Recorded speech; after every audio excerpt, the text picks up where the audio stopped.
अस्सलाम वालेकुम। South Africa के अगेंस्ट पहले वनडे मैच में पाकिस्तान 4 तब्दीलियां करके मैदान में उतरेगा। उस प्लेइंग 11 के मुकाबले में जो पाकिस्तान ने वेस्ट इंडीज के अगेंस्ट आखिरी वनडे मैच में खिलाई थी, क्योंकि उस सीरीज के बाद तो पाकिस्तान की कोई वनडे सीरीज हुई ही नहीं है। पाकिस्तान ने बीच में ट्राई नेशन सीरीज खेली, वो भी टी20 में, फिर एशिया कप खेला वो टी20 में, फिर साउथ अफ्रीका से टेस्ट सीरीज खेली और अब उनसे टी20 सीरीज खेली है। तो ये पाकिस्तान की पहली वनडे सीरीज है और शाहीन शाह अफरीदी की बतौर कप्तान भी ये पहली वनडे सीरीज होगी। वनडे कैप्टनसी का उनका ये डेब्यू होगा।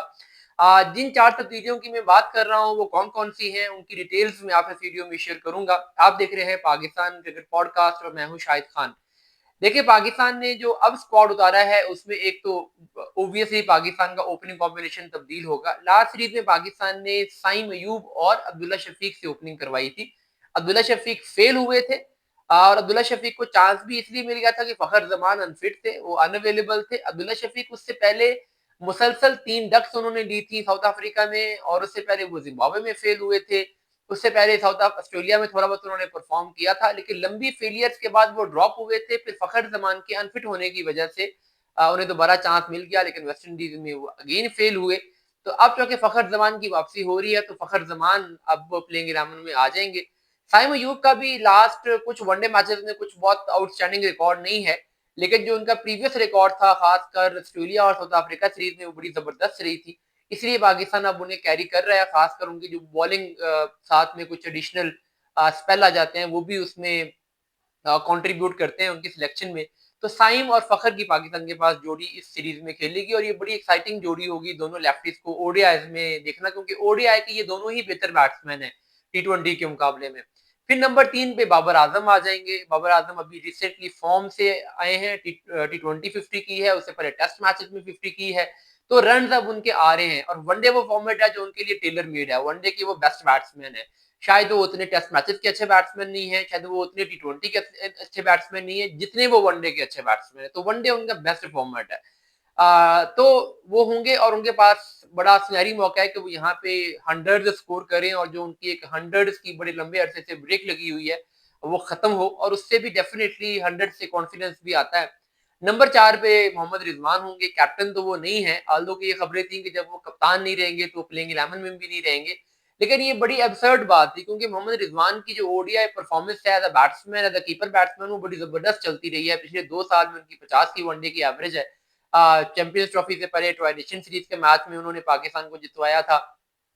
लास्ट ओडीआई वर्ल्ड कप में उन्होंने पाकिस्तान के लिए 1-2 बड़ी मैच विनिंग इनिंग्स खेली थी। तो स्कोर वो कर रहे हैं ओडीआईज में, अच्छी कीपिंग कर रहे हैं, तो उन्हें क्यों ड्रॉप किया जाना था? तो इसलिए अच्छा हुआ उन्हें सिलेक्ट किया गया। वो नंबर 4 पे होंगे और नंबर 5 पे सलमान अली आगा आ जाएंगे। लेकिन यहाँ पे सवाल ये है कि नंबर 6 पे कौन होगा? इस पर मैं वीडियो के एंड पे आता हूँ। नंबर 7 पाकिस्तान के पास ओबीएस है, Mohammad Nawaz. As a rounder उन्होंने बड़ा ग्रो किया पिछले कुछ अरसे में, वापस वो रिदम में आए हैं, उनकी बॉलिंग फॉर्म वापस आई है, बैटिंग में बड़े हैंडी रन कर रहे हैं और फहीम अशरफ को भी अब वनडे स्क्वाड में शामिल किया गया है। तो फहीम अशरफ भी वनडे में वापस आएंगे। टी20 में उन्होंने ट्राई नेशन सीरीज से लेकर, बल्कि उससे पहले भी कुछ बांग्लादेश सीरीज से लेके वो मुसलसल अपनी यूटिलिटी प्रूव कर रहे हैं बैट के जरिए से, बॉल के जरिए से। और खासकर जो उन्होंने अपनी बॉलिंग में अब वेरिएशन लेके आए हैं, स्लो डिलीवरी लेके आए हैं, इसने उनकी बॉलिंग को बहुत रिफाइन किया है। अदरवाइज पहले वो एक वन वे बॉलर थे, लेकिन अब ये है कि अब वो बैट्समैन को ट्रबल कर रहे हैं। टेनिस बॉल बाउंसर्स भी उन्होंने कल करवाए थे। तो फहीम अशरफ नंबर 8 पे, पाकिस्तान की बैटिंग डेप्थ बड़ी जबरदस्त हो जाएगी। नंबर 9 पे शाहीन शाह अफरीदी खुद आ जाएंगे। तो पाकिस्तान के पास बैटिंग डेप्थ में मसला नहीं है।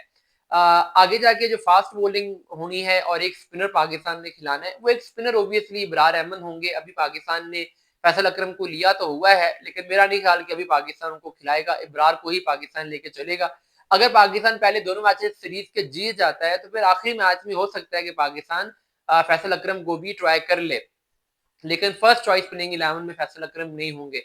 साथ में शाहीन शाह अफरीदी और फहीम अशरफ के साथ तीसरा बॉलर कौन होगा? फास्ट बॉलर हमारे पास कैंप में नसीम शाह हैं, हमारे पास मोहम्मद वसीम जूनियर हैं और हमारे पास हारिस रऊफ हैं। हसन अली इस दफा नहीं है।